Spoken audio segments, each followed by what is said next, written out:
बिल्कुल life study channel में आज हम लोग 10th का फिजिक्स का क्वेश्चन आंसर है, जो कि क्वेश्चन आंसर जो है VVI क्वेश्चन आंसर है। ठीक है, हम लोग क्वेश्चन आंसर पढ़ेंगे, तमाम क्वेश्चन आंसर को पढ़ेंगे, लेकिन सबको बारीकी से पढ़ेंगे। तो चलिए ध्यान दीजिएगा, आपके ये बोर्ड से रिलेटेड है और ये क्वेश्चन जो है बिहार बोर्ड के लिए बहुत ही महत्वपूर्ण है ना साबित होने वाला है।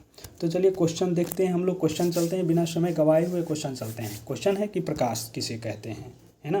क्वेश्चन क्या है? क्वेश्चन है प्रकाश किसे कहते हैं। तो प्रकाश सबको पता है कि प्रकाश वह फैक्टर है जिसकी सहायता से हम लोग साफ साफ है ना किसी वस्तु को देख सकते हैं। प्रकाश सीधी रेखा में गमन करती है। प्रकाश किस में सीधी रेखा में गमन करती है? और प्रकाश जो है ना, इस प्रकाश एक ऊर्जा का भी प्रकार होता है। और इस प्रकाश का खोज किसने किया था? तो इस प्रकाश का खोज थॉमस एडिसन ने किया था। तो थॉमस एडिसन कब किया था? तो थॉमस एडिसन जो था 1879 ईस्वी में किया गया था। इस प्रकाश का खोज किया था। इनकी एक छोटी सी कहानी है। इनका जन्म हुआ था, थॉमस एडिसन का जन्म हुआ था 11 फरवरी 1847 ईस्वी में हुआ था। अमेरिका में हुआ था इनका जन्म। ठीक है, ये 10 वर्ष की अवस्था में इनको स्कूल से निकाल दिया गया था, क्योंकि वो पढ़ने में बहुत ही कमज़ोर थे। और उसके बाद इन्होंने अपने घर पर ही उनकी अपनी माँ से पढ़ी, और 10 वर्ष की अवस्था से ही इन्होंने अपना एक लैब बना लिया घर पे। और बनाने के पश्चात उन्होंने प्रयोग करके पूरी दुनिया को एक प्रकाश के रूप में एक प्रकाश का तोहफा दिया, और जिससे पूरी दुनिया प्रकाश की सहायता से किसी वस्तु को क्या करते हैं? साफ साफ देखते हैं।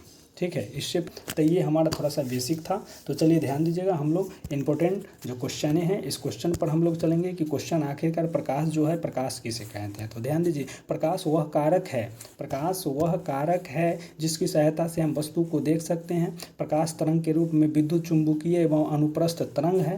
प्रकाश की चाल सबसे अधिक निर्वात में 3 × 10⁸ मीटर प्रति सेकेंड होते हैं। और हवा की बात किया जाए तो हवा में 2.25 × 10⁸ मीटर प्रति सेकेंड है। और कांच की बात किया जाए, कांच में 40 का है 2 × 10⁸ मीटर प्रति सेकेंड है। ये तीनों क्लियर है। आगे हम लोग देखते हैं कि प्रकाश एक प्रकार की ऊर्जा है। जैसा कि हमने भी चर्चा किया है कि प्रकाश क्या है? प्रकाश एक प्रकार का ऊर्जा है, और प्रकाश सदैव सीधी रेखा में गमन करती है। प्रकाश सदैव सीधी रेखा में गमन करती है। प्रकाश की गति को सबसे पहले ओलाउस रोवर ने मापा था। प्रकाश की जो गति था इसको सर्वप्रथम ओलाउस रोवर ने मापा था। सूर्य के प्रकाश को पृथ्वी तक पहुंचने में 8 मिनट 16 सेकेंड लगता है। प्रकाश की चाल सबसे अधिक गैस में, उसके बाद द्रव्य में होता है, और सबसे कम ठोस में होता है। प्रकाश की चाल ध्वनि की चाल की विपरीत होती है, क्योंकि ध्वनि सबसे तेज ठोस में चलती है। ये क्वेश्चन हमारा पहला था, प्रकाश किसे कहते हैं। ये प्रकाश का क्वेश्चन के आंसर क्लियर हुआ। अगले क्वेश्चन है कि प्रकाश स्रोत किसे कहते हैं। प्रकाश स्रोत किसे कहते हैं? तो आंसर है इसका कि जिस वस्तु से प्रकाश निकलता है उसे प्रकाश स्रोत कहते हैं। जैसे सूर्य से प्रकाश निकलते हैं, और बल्ब जो है एक प्रकार का उसका स्रोत है। जब बल्ब जलती है उससे जो हम लोग प्रकाश की प्राप्ति होते हैं, प्रकाश के माध्यम से हम लोग देखते हैं, है ना। तो वो बल्ब भी एक स्रोत ही है। लालटेन भी एक स्रोत है। ठीक है, ये प्रकाश स्रोत कितने प्रकार के होते हैं? तो ये प्रकाश स्रोत जो है ये 2 प्रकार के होते हैं। एक होते हैं प्राकृतिक और एक होते हैं मानव निर्मित। प्राकृतिक कौन कौन आ जाएंगे? प्राकृतिक के अंतर्गत में आ जाएगा सूर्य, तारे, ये सब प्राकृतिक स्रोत के अंतर्गत में आ जाएगा। और मानव निर्मित के अंतर्गत में आ जाएगा बिजली बल्ब, ट्यूबलाइट, मोमबत्ती, लालटेन, दिया, ये सब चीज़ें मानव निर्मित है, यानी मनुष्य के द्वारा बनाया गया स्रोत है। ठीक है, प्रकाश नहीं, ये स्रोत है। सूर्य हम पृथ्वीवासियों के लिए प्रकाश का सबसे बड़ा प्राकृतिक स्रोत है सूर्य। ठीक है, हाँ, सूर्य हम पृथ्वीवासियों से लगभग 15 करोड़ किलोमीटर दूर है। यानी पृथ्वी से सूर्य की दूरी जो है ना, ये 15 करोड़ के लगभग है। प्रकाश के जितने भी स्रोत हैं उनमें अन्य प्रकार की विभिन्न ऊर्जा को प्रकाश में बदला जाता है। लैंप, लालटेन आदि तेल में संचित रासायनिक ऊर्जा प्रकाश ऊर्जा में बदला जाता है, और बिजली के बल्ब और टॉर्च में विद्युत ऊर्जा को प्रकाश ऊर्जा में बदला जाता है। यानी कि ये आपका दूसरा क्वेश्चन आंसर जो है प्रकाश के स्रोत क्लियर हो चुका है। प्रकाश का स्रोत का आंसर क्लियर है। अगली क्वेश्चन है अगली क्वेश्चन है प्रदीप्त एवं दीप्तमान वस्तुएं किसे कहते हैं। प्रदीप्त एवं दीप्तमान वस्तुएं किसे कहते हैं। तो दीप्तमान या प्रदीप्त हम कहेंगे कुछ वस्तुएं प्रकाश उत्सर्जित करती है ना, जो प्रकाश को उत्सर्जित करती है वो प्रदीप्त हो गया। जैसे सूर्य, बिजली का जलता बल्ब, जलती मोमबत्ती, है ना, ये तमाम चीज़ें प्रदीप्त के अंतर्गत में आ जाएगा। और अगली क्वेश्चन है अप्रदीप्त वस्तुएं किसे कहते हैं। तो जिससे प्रकाश उत्सर्जित नहीं होते हैं उसको क्या कहेंगे, प्रदीप्त अप्रदीप्त वस्तुएं कहेंगे। ठीक है, जैसे टेबल, कुर्सी, पुस्तक, पौधे, है ना, पंखा, है ना, ये तमाम चीज़ें क्या है, ये तमाम चीज़ें अप्रदीप्त वस्तुएं हैं। अगली क्वेश्चन है कि किरण किसे कहते हैं। किरण एक सरल रेखा पर चलने वाले प्रकाश को प्रकाश की किरण कहते हैं।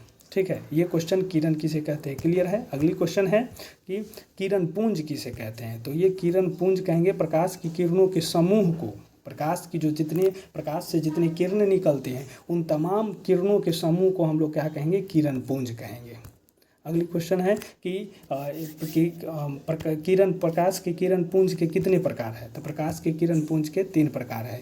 3 प्रकार में पहला है अपसारी किरण पुंज, समांतर किरण पुंज और अभिसारी किरण पुंज। ठीक है, अभिसारी किरण पुंज किसे कहते हैं। तब सारी किरण पुंज कहेंगे इस प्रकार के किरण पुंज में प्रकाश की किरणें एक वस्तु से निकलकर फैलती चली जाती है, उसे हम लोग क्या कहेंगे, अपसारी किरण पुंज कहेंगे। समांतर किरण पुंज किसे कहते हैं। समांतर किरण पुंज तो ऐसी किरण पुंज में प्रकाश की किरणें एक दूसरे के समांतर होती है। बहुत अधिक दूरी पर स्थित प्रकाश स्रोत से आते किरण पुंज को समांतर किरण पुंज में बदल देते हैं, जैसे सूर्य से आने वाले किरण पुंज।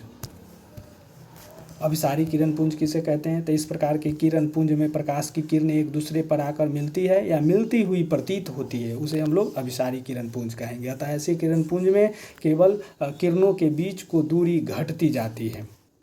कि प्रकाश क्या प्रकिरण किसे कहते हैं। तो प्रकाश का प्रकिरण किसे कहते हैं। प्रकाश जब सूक्ष्म कणों पर पड़ता है तो कण पर पड़ने वाला प्रकाश कुछ ऊर्जा वो अवशोषित कर लेते हैं, फिर उसे चारों ओर क्या करते हैं, वितरित कर देते हैं। इस प्रक्रिया को हम लोग प्रकाश का प्रकिरण कहते हैं। अगली क्वेश्चन है कि पारदर्शित, पारभासी और अपारदर्शित किसे कहते हैं। ठीक है, तो पहला है कि पारदर्शित पदार्थ क्या है। पारदर्शित पदार्थ हम उसे कहेंगे कि जिनसे होकर प्रकाश आसानी से पार कर जाते हैं, यानी कि आर पार हो जाते हैं, उसको हम लोग पारदर्शित कहेंगे। जैसे कांच से, पानी से, हवा से। ये क्वेश्चन क्लियर है। अगला है क्वेश्चन कि प्रभासी किसे कहते हैं। तो प्रभासी हम कहेंगे कि वह पदार्थ जो उन पर पड़ने वाले प्रकाश के एक छोटे से भाग को ही अपने से होकर जाने देते हैं, और प्रभासी पदार्थ ये कहलाते हैं। यानी कि प्रभासी का है कि वह पदार्थ जो उन पर पड़ने वाले प्रकाश के एक छोटे से भाग को ही अपने से होकर जाने देता है, उसे प्रभासी पदार्थ कहेंगे। जैसे घिसा कांच, तेल लगा कागज, बैलून का रबर, आँख की पलक, है ना, दूध। अपारदर्शित पदार्थ जो प्रकाश को अपने से होकर नहीं जाने देती है, अपारदर्शित पदार्थ कहलाते हैं। जैसे लकड़ी, लोहा, पत्थर, अलकतरा, पेंट, मोटा गत्ता इत्यादि। ये तमाम पदार्थों से जो सूर्य का प्रकाश है वो आर पार नहीं होते हैं। तो ये हमारा आज का इतना ही क्वेश्चन है।